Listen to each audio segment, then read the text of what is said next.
নমস্কাৰ বন্ধুসকল, মই আপোনালোক সকলোকে মোৰ চেনেললৈ স্বাগতম জনাইছোঁ। বন্ধুসকল, মোৰ নাম গোবিন্দ ৰাজখোৱা, মই এজন বাস্তু এক্সপাৰ্ট নিউমেৰলজিষ্ট। বন্ধুসকল, আপোনালোকৰ সুবিধাৰ্থে মই চেনেলটোত বাস্তুৰ সম্পৰ্কে, সংখ্যাতত্বৰ সম্পৰ্কে, জ্যোতিষৰ সম্পৰ্কে, তাৰ লগতে তন্ত্ৰৰ বিভিন্ন প্ৰয়োগৰ ভিডিঅ'সমূহ ইয়াত আপলোড কৰি থাকোঁ। গতিকে যদিহে আপোনালোকৰ মোৰ চেনেলৰ ভিডিঅ'সমূহ চাই ভাল লাগে, অনুগ্ৰহ কৰি মোৰ চেনেলটো ছাবস্ক্ৰাইব কৰিব, ভিডিঅ'সমূহ লাইক কৰিব, কমেণ্ট কৰিব আৰু যিমান পাৰে শ্বেয়াৰ কৰিব।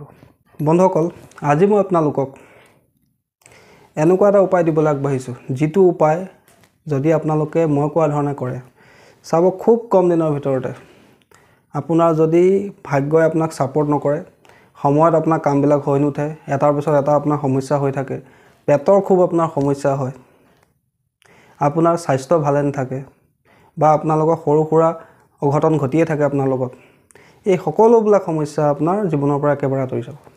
বন্ধুসকল, আজি মই আপোনালোকক জনাম যে আমি নাভিত এনেকুৱা কি বস্তু লগাই আমাৰ জীৱনৰ বহু সমস্যা দূৰ কৰিব পাৰোঁ। আমাৰ নাভিৰ দ্বাৰা এনেকুৱা আমি কি উপায় কৰিব পাৰোঁ, যাৰ জৰিয়তে আমি নিজৰ ভাগ্যৰ দুৱাৰ নিজে খুলিব পাৰোঁ। বন্ধুসকল, নাভি আমাৰ কাৰণে এটা অত্যন্ত গুৰুত্বপূৰ্ণ অংগ। যিহেতু আমি যেতিয়া জন্ম হওঁ, আমাৰ নিজৰ মাতৃৰ লগত আমাৰ কানেকশ্যনটো নাভিৰ দ্বাৰা থাকে। আৰু শাস্ত্ৰটো কোৱা হৈছে যে বিষ্ণুৰ নাভিৰ দ্বাৰা ব্ৰহ্মাৰ উৎপত্তি হৈছিলে। নাভি আমাৰ শৰীৰৰ এটা অত্যন্ত গুৰুত্বপূৰ্ণ অংগ। কিন্তু সেইকাৰণে বন্ধুসকল, চাব আপোনালোকে যিসকল সন্ন্যাসী সাধু, তেওঁলোকে কপালত, ডিঙিত আৰু নাভিত তিলক লৈছিলে, চন্দনৰ তিলক লৈছিলে। কিয় লৈছিলে, কিয় লয়, তাৰ কাৰণটো কি, সেই বিষয়ে ক'বলৈ আগবাঢ়িছোঁ আপোনালোকক। বন্ধুসকল, যিদৰে আমাৰ ঘৰত আমাৰ ব্ৰহ্মস্থান থাকে, আমাৰ ঘৰখনৰ যিটো মধ্যস্থান, সেয়াই হৈছে ব্ৰহ্মস্থান। আৰু ব্ৰহ্মস্থানটো বাস্তুত কোৱা হৈছে সদায় চাফ চিকুণ কৰি ৰাখিব লাগে। ব্ৰহ্মস্থানত কেতিয়াও দুখ উৎপন্ন হ'বলৈ দিব নালাগে। ব্ৰহ্মস্থানত কেতিয়াও পিল্লাৰ থাকিব নালাগে, টয়লেট ছিট থাকিব নালাগে, কিটচেন থাকিব নালাগে, গধুৰ হ'ব নালাগে বা সেই ঠাইত বিমো থাকিব নালাগে বুলি কোৱা হৈছে। ইয়াৰ কাৰণটোনো কি?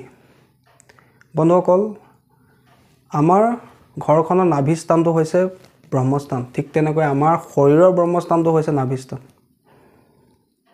যিহেতু আমাৰ শৰীৰৰ নাভিটো আমাৰ শৰীৰৰ চেণ্টাৰ পাৰ্টত আছে, ব্ৰহ্মস্থানত আছে।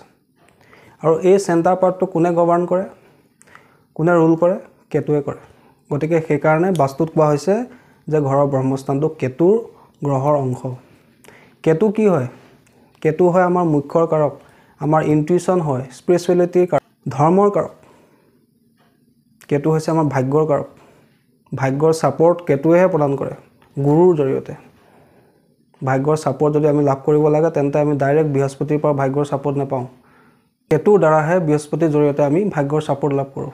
গতিকে যদি কাৰোবাৰ ভাগ্য দুৰ্বল, সময়মতে তেওঁলোকৰ কামবিলাক হৈ নুঠে, কিবা এটা কাম ষ্টাৰ্ট কৰিলে শেষ সময়ত গৈ সেই কামটো নষ্ট হৈ যায়, ৰিজাল্টটো তেওঁলোকে ভাল লাভ নকৰে, কোনোবা এটা পৰীক্ষা দিলেও সেই পৰীক্ষাত গৈ 2-3 নম্বৰৰ কাৰণে তেওঁলোকে ফেইল কৰে,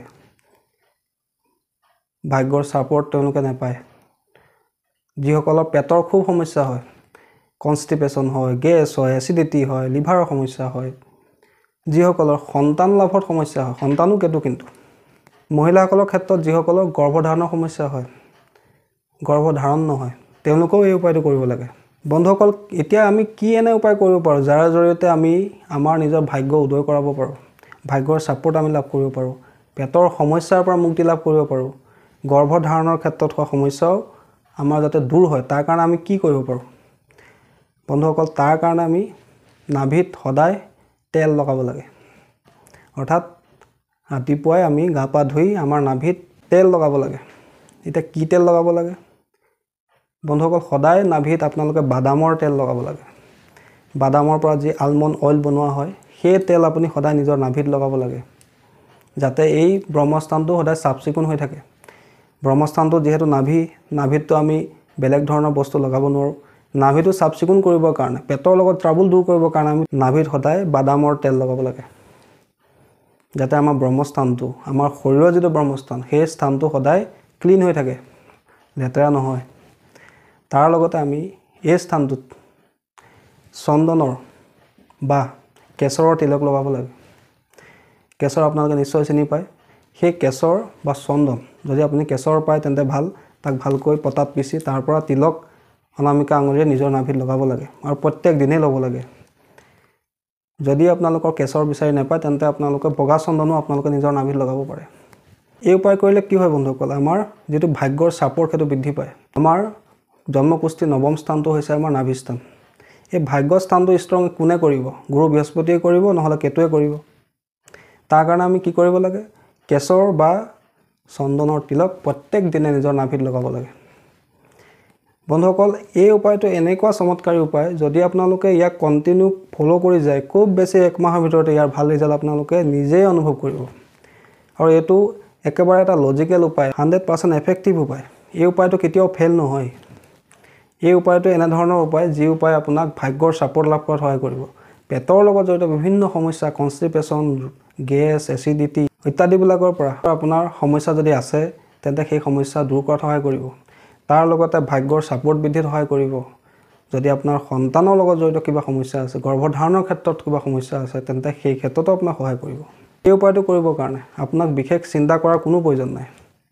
আমাৰ প্ৰাচীন যুগৰে পৰা ঋষিমুনিসকল এই প্ৰয়োগটো কৰিয়ে আহিছে। তেওঁলোকে কপালত তিলক লয়, তাৰপিছত গলাত লয়, তাৰপিছত নাভিত লয়। ইয়াৰ জৰিয়তে কি কৰা হয়? গুৰুক ষ্ট্ৰং কৰা হয়, নিজৰ এই চক্ৰকেইটাক এলাইন কৰা হয়।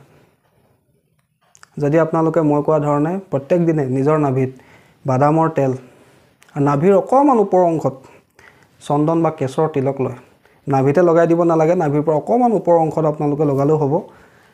নাভিত বাদামৰ তেল লগাই আৰু সদায় নিজৰ নাভিৰ 2 ইঞ্চি বা 1 ইঞ্চি ওপৰত চন্দন বা কেশৰৰ তিলক লৈ আপোনালোকৰ ভাগ্য মজবুত হয়। আপোনালোকৰ পেটৰ লগত জড়িত সমস্যা দূৰ হয়। গৰ্ভধাৰণৰ ক্ষেত্ৰত যদি কিবা সমস্যা থাকে সেই সমস্যাও দূৰ হয়। বন্ধুসকল, এই উপায়টো এটা অত্যন্ত চমৎকাৰী উপায়। আপোনালোকে কৰি চাব, নিশ্চয় ইয়াৰ পৰা আপোনালোকে ভাল ফল 100% লাভ কৰিব। বন্ধুসকল, আশা কৰিছোঁ আজি আপোনালোকে গম পালে যে আমি নিজৰ নাভিত এনে কি বস্তু লগাই নিজৰ ভাগ্যৰ উদয় কৰাব পাৰোঁ, ভাগ্যৰ ছাপোৰ্ট আমি লাভ কৰিব পাৰোঁ, পেটৰ সমস্যা দূৰ কৰিব পাৰোঁ আৰু নিজৰ ভাগ্যৰ দুৱাৰ খুলিব পাৰোঁ নিজে। বন্ধুসকল, আশা কৰিছোঁ আজি আপোনালোকৰ এই উপায়টোৰ সম্পৰ্কে জানি ভাল লাগিলে।